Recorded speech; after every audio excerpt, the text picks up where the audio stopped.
The OECS Tourism Desk has attempted to address the challenge of lack of data to provide policy guidance to further develop the yachting sector.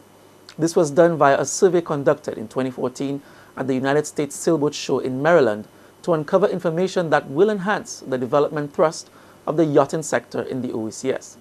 The findings of the study demonstrate promising potential for the further development of yachting in the OECS.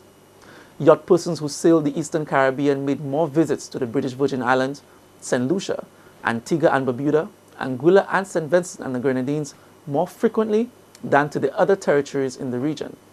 The survey also finds that 61% of yacht persons have no knowledge of the existence of the OECS as a regional organization. Dr. Lorraine Nicholas is the Program Officer at the OECS Commission's Tourism Desk.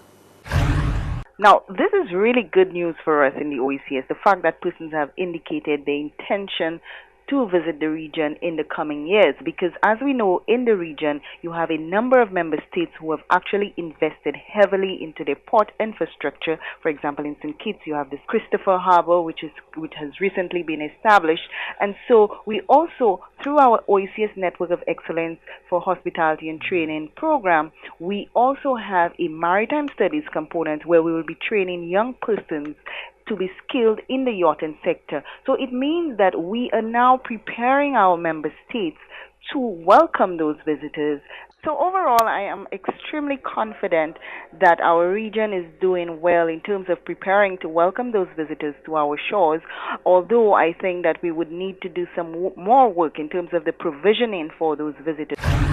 The Commission, Dr. Nicholas says, is working towards the training of nationals to provide ancillary services in the yachting sector.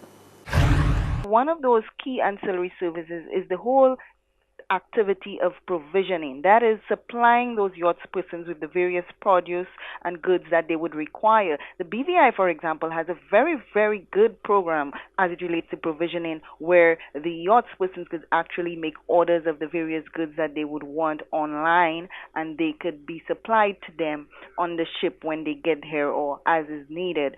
So these are the kind of things that we have to be exploring in our other member states to ensure that the benefits are dispersed throughout the region, and to ensure also that there are linkages with other sectors like the agriculture sector, for example, and the local produce that those yacht persons would be requiring. The findings of the survey will be incorporated in the long-term developmental objectives of the OECS Commission for the yachting sector.